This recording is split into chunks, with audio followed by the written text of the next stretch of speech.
December 19, 1944. A gray winter light leaked through shattered windows of a converted French army barracks in Verdun. Inside, the air was thick with cigarette smoke, the bitter smell of coffee, and something heavier: fear. Around a long wooden table sat the most powerful generals in the Allied command. Map folders lay open, pencils were clenched in tired fingers, ashtrays overflowed. Not a single man in that room was smiling. 3 days earlier, over 200,000 German soldiers had slammed into the American lines in the Ardennes forest. The blow had come out of nowhere. Allied intelligence had assured everyone that Germany was exhausted, incapable of major offensive action. Yet now, American units were being overrun, surrounded, and in some cases simply erased from the map. Reports of shattered regiments and broken communication lines piled up faster than anyone could read them. Somewhere out there, the 101st Airborne was surrounded in a small Belgian town called Bastogne. If that town fell, German armor could tear a hole straight through the Allied front, split the armies in two, and perhaps drive all the way to the coast. At the head of the table sat Dwight D. Eisenhower, Supreme Allied Commander. He studied the map spread before him, red and blue arrows stabbing into the Ardennes like wounds. The room buzzed with low murmurs until Eisenhower raised his head. His voice, when he spoke, cut through the tension. He asked one question, the question every man there had been silently dreading. How soon, he demanded, could someone attack north to relieve Bastogne? Silence fell like a curtain. Generals stared down at their maps and notes, minds racing through impossible calculations. Distances, fuel, ammunition, road capacity, winter storms, units already locked in combat. To disengage entire formations, turn them around in freezing weather, and hurl them into a new battle on short notice. It was the kind of logistical nightmare war colleges used as hypothetical exercises. No one wanted to be the first to answer. Then George S. Patton spoke. "I can attack with 2 divisions in 48 hours. Heads snapped toward him. Some officers blinked in disbelief. A few thought he must be joking, trying to impress Eisenhower with yet another bold claim. 48 hours to disengage multiple divisions from active combat, wheel an entire army 90 degrees, move more than 100,000 men and thousands of vehicles over frozen, narrow roads, then attack into prepared German positions? It was beyond optimistic. It sounded operationally insane. Every experienced commander in that room knew the scale of what he was promising and knew it shouldn't be possible. But Patton's face was calm, his tone matter of fact. There was no boast in his voice. He wasn't bluffing. He wasn't guessing. He was the only man in that room who had seen this coming and had quietly been preparing for it for 11 days. To understand why, you have to go back to December 9, 1944, 10 days before the conference at Verdun. In Nancy, France, the headquarters of the U.S. Third Army was busy with routine matters of an army on the offensive. Patton's forces were pushing toward Germany, planning further advances into the Saar region. On the surface, everything pointed toward eventual Allied victory. The German army seemed to be collapsing bit by bit, and most senior commanders believed the war in Europe might be over soon. Colonel Oskar Koch, Patton's G2, the officer responsible for intelligence, saw something different. That day, Koch walked into Patton's office carrying an armful of reports, maps, and decoded signals. Koch was not a man of theatrics. He was meticulous, analytical, and cautious. But there was urgency in his eyes as he spread his documents across Patton's desk. For weeks, he had been monitoring German troop movements all along the Western Front, and a disturbing pattern had emerged. 15 German divisions had vanished. These weren't skeleton units or battered remnants. They were full-strength divisions, including several panzer formations, with hundreds of tanks. They had been withdrawn from the line, but no one at Supreme Headquarters Allied Expeditionary Force, SHAEF, seemed to know exactly where they had gone. When Koch raised the alarm, the official explanation was simple and dismissive. Those divisions were being held in reserve to counter any future Allied breakthroughs. Nothing to worry about. Koch didn't agree. He had spent months studying how the Wehrmacht operated. Holding such a large force simply in reserve did not match their usual patterns. This wasn't a defensive posture. This was offensive strength, a hammer waiting to fall. He traced lines on the map with his pencil, showing Patton where he believed the missing divisions were concentrating. He pointed to the Ardennes. The Ardennes sector was thinly held by American forces. 4 divisions were stretched across a front that should have required at least 12. The terrain was terrible for defenders and attackers alike. Dense forests, ravines, and narrow, twisting roads that became treacherous in winter. That was precisely why SHAEF intelligence was relaxed about it. No sane commander, they argued, would choose to launch a massive offensive through that terrain in December. Koch reminded Patton of an uncomfortable fact. In 1940, the Germans had done exactly that. They had driven through the Ardennes, smashed the French and British armies, and reached the English Channel in about 6 weeks. The terrain that seemed to guarantee safety had once before been the gateway to disaster. Koch's evidence didn't end there. Radio traffic in the sector had spiked. Prisoners of war spoke of new units arriving behind the lines. Local civilians reported increased German activity, convoys at night, more patrols, the sounds of armor moving under cover of darkness. Piece by piece, the picture sharpened. Patton listened, his expression hardening as Koch laid out his case. Then he asked the key question.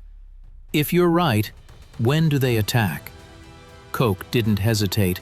Based on movement patterns and timing, he estimated that the offensive would begin within the next 2 weeks. Patton picked up the phone and called General Omar Bradley, his immediate superior. He presented Koch's assessment clearly. Missing panzer divisions, suspicious movements, the weak American line in the Ardennes. Bradley heard him out but remained unconvinced. SHAEF intelligence disagreed.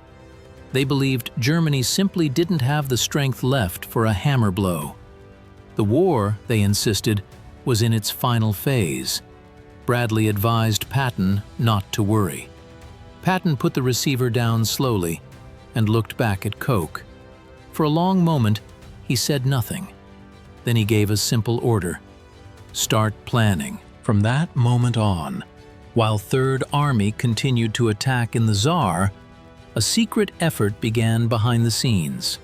Patton's staff, under Koch's guidance, drew up 3 detailed contingency plans for a rapid pivot north in response to a German offensive in the Ardennes. The work was painstaking. Truck routes were charted down to specific roads and intersections. Fuel supplies were pre-positioned where they could be quickly shifted. Artillery units were earmarked for fast redeployment.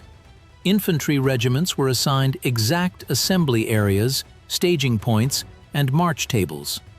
Timelines were calculated in hours. Every plan depended on precision and coordination on an almost unimaginable scale. They designated 3 possible scenarios. If the enemy drove in from one direction, Third Army would execute Plan A. If the situation developed differently, Plan B. If circumstances required another kind of response, Plan C. Each plan covered not just movements but supply, communications, and the inevitable chaos of disentangling units from existing combat. Some of Patton's officers thought their commander had finally gone too far. Why divert time and energy to hypothetical emergencies 100 miles away while they were actively fighting in another sector? Why plan to pull back from an advance they were winning? But they obeyed. They were Patton's men, and Patton trusted Koch more than he trusted the rosy reports from higher headquarters. On December 12th, Patton gathered his senior commanders. He told them something they did not expect to hear. Be ready to disengage from current operations on very short notice. He did not explain why. He didn't talk about missing German divisions or a possible offensive through the snow-covered forests. He simply told them to be prepared. There were exchanged glances and raised eyebrows. No one understood the full picture. But orders were orders. By December 15th, Third Army was uniquely positioned among Allied forces. While other commands focused solely on advancing in their own sectors and counting the days until Christmas, Patton's army alone had detailed plans ready to respond if the Ardennes exploded. At 5:30 a.m. on December 16, 1944, that explosion came. The stillness of the winter morning shattered as German artillery opened up along an 80-mile front. Thousands of shells rained down on American positions. Communications lines were severed, forward posts obliterated, and entire sectors plunged into confusion. Then the infantry came, then the tanks. 3 German armies, more than 200,000 men slamming into 4 overstretched American divisions. Units that had expected a quiet sector, even a rest cure from heavy fighting elsewhere, suddenly found themselves drowning in fire. At Schaeff and Bradley's headquarters, early reports were brushed off as a local counterattack. Only after hours of frantic messages did the true scale of the assault become impossible to ignore. The 106th Infantry Division, new to the front and stationed in the Ardennes for a gentle introduction to combat, was shattered. 2 of its regiments were surrounded and eventually surrendered, the largest mass capitulation of U.S. troops in the European theater. At Third Army headquarters, the reaction was different. Patton received the initial reports, then turned to Koch. He didn't sound surprised. "You were right," he said.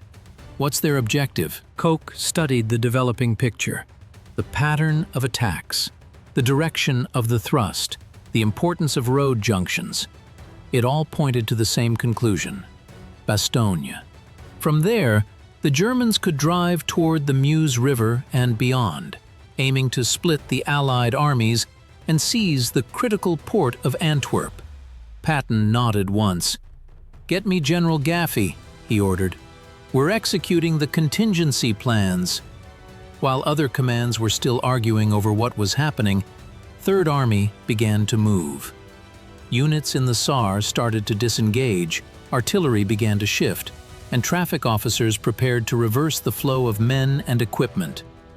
The emergency that everyone else had just discovered was one Patton had already prepared for. 3 days later came the conference in Verdun. Eisenhower, coming into that meeting, understood that the German attack, however dangerous, also presented an opportunity. The enemy had left strong defensive positions and was now exposed in the open. If the Allies could respond quickly, they could strike at the flanks of the German advance and turn a potential catastrophe into a decisive defeat for Hitler's last gamble in the West. But speed was everything. Every hour lost gave the Germans time to deepen their penetration. Around the table, generals wrestled with the cold math of distance and time. They knew how long it normally took to disengage divisions, to redirect supply lines, to reassign priorities. The idea of mounting a major counterattack within days seemed like fantasy. Then Patton made his declaration. 2 divisions ready to attack north in 48 hours, 3 in 72. Eisenhower stared at him. Patton's reputation for aggression was legendary, but this was another level. If he promised relief and failed to deliver, the 101st Airborne and supporting units in Bastogne might be destroyed. "George," Ike said. "This is no time for grandstanding. Bastogne is surrounded. If we tell those men help is coming and it doesn't arrive, they die." Patton didn't flinch. "Ike," he replied, "I've already given the orders. Third Army is disengaging now. I have 3 contingency plans ready.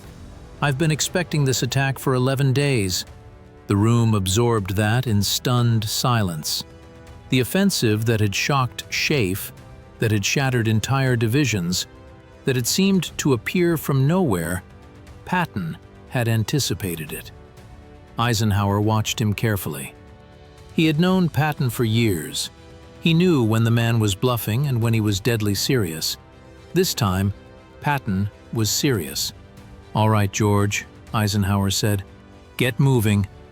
Patton left the conference, found a telephone, and placed one call to his chief of staff at Third Army headquarters. He spoke 2 words: "Play ball." Those 2 words triggered the carefully constructed machinery of Koch's plans. Orders flashed through radio nets and telephone lines. Truck convoys, already organized and positioned, began loading men and equipment.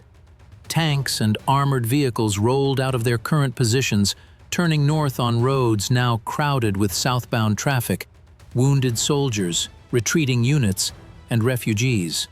Traffic control became a high art and a brutal necessity, as military police struggled to keep the columns flowing. Help us grow!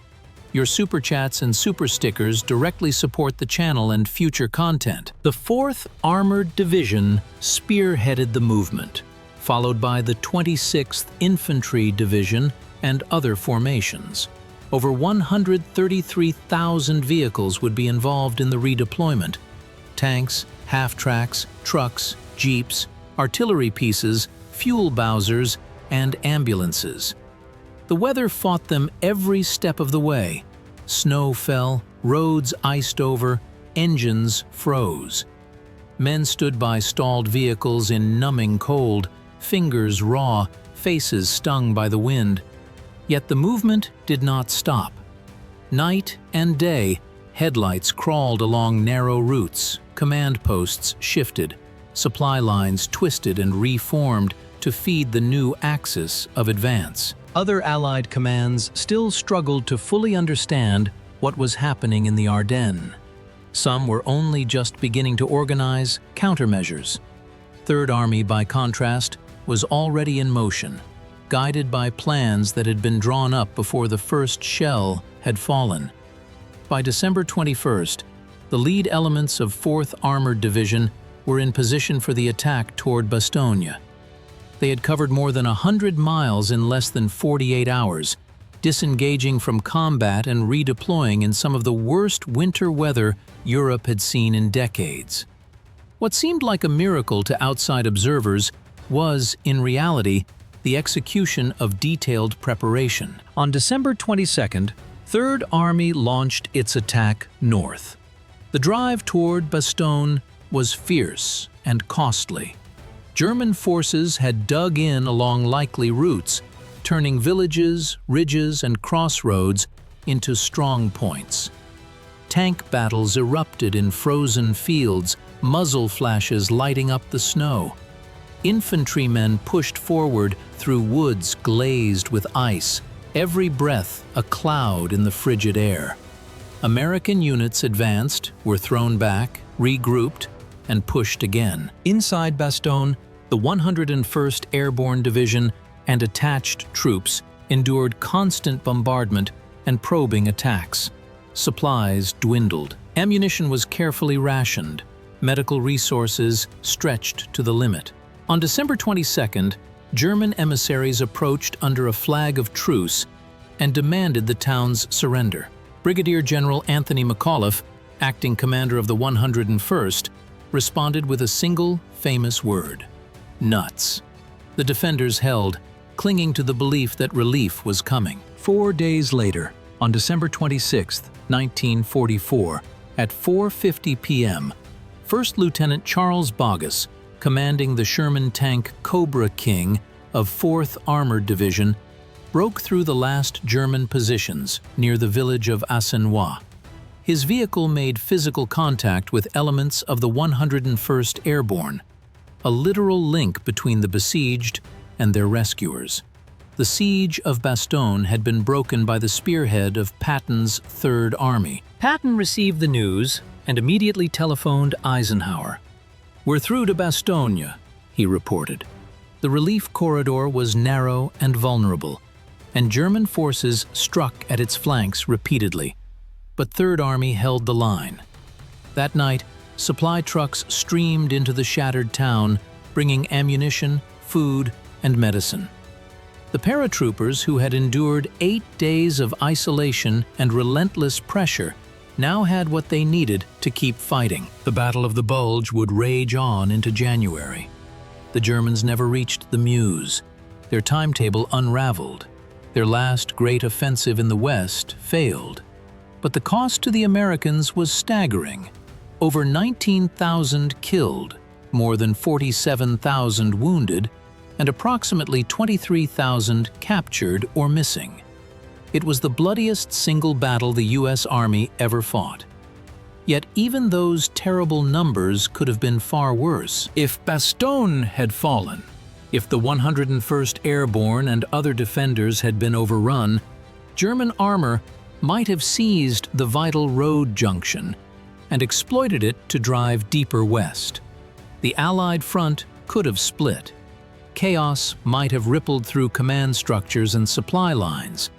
The shape of the final months of the war in Europe might have been very different.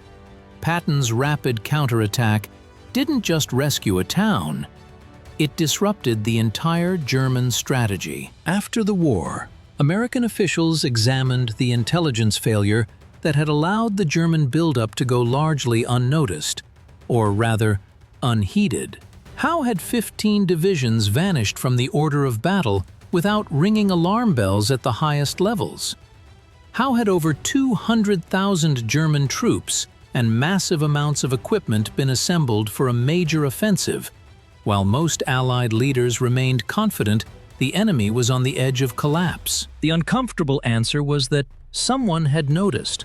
Oscar Koch had tracked those divisions. He had identified their movement. He had predicted not only a German offensive, but its likely direction and objective.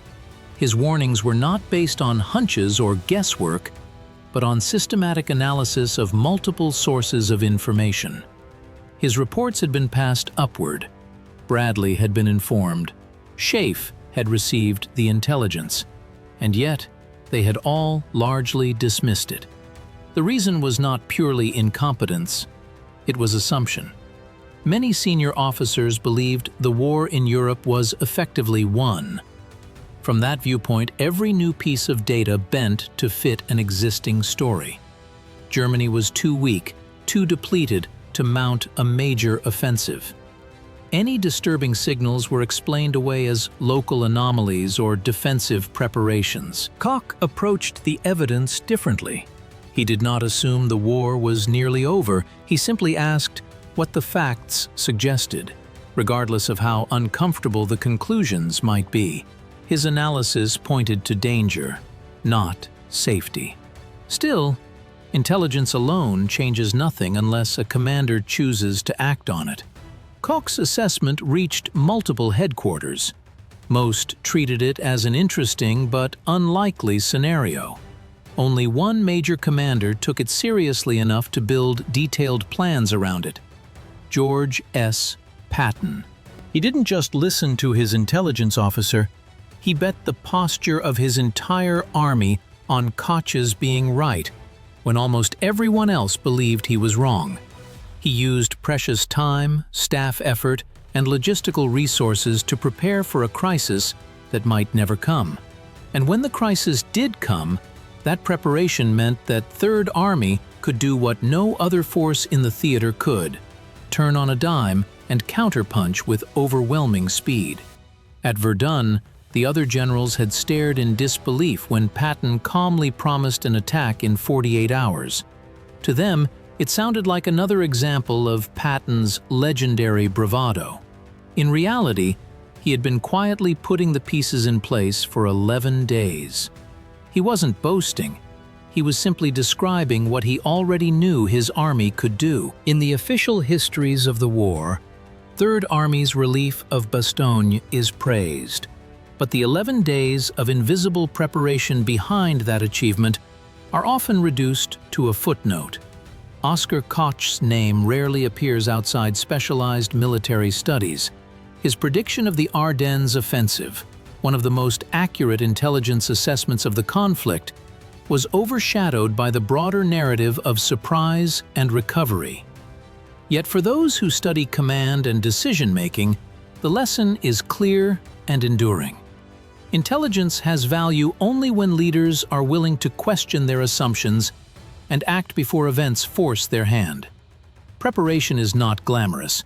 It doesn't come with parades or decorations, but in moments of crisis, it is the difference between improvisation and execution. The Battle of the Bulge exposed a glaring failure at the highest levels of Allied intelligence. But it also highlighted a single vital distinction.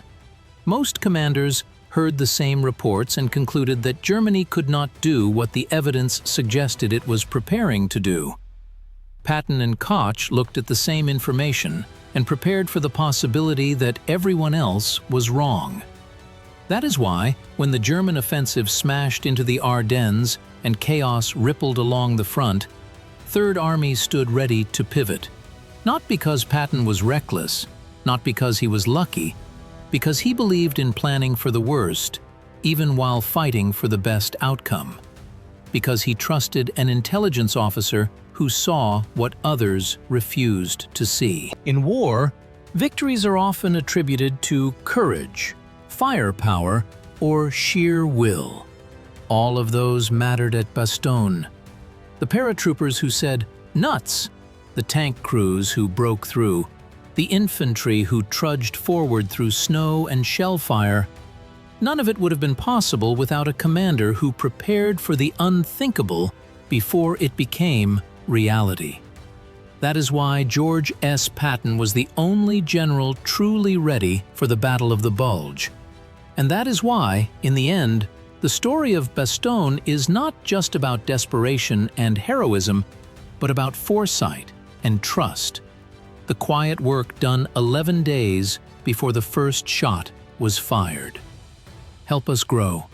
Your super chats and super stickers directly support the channel and future content.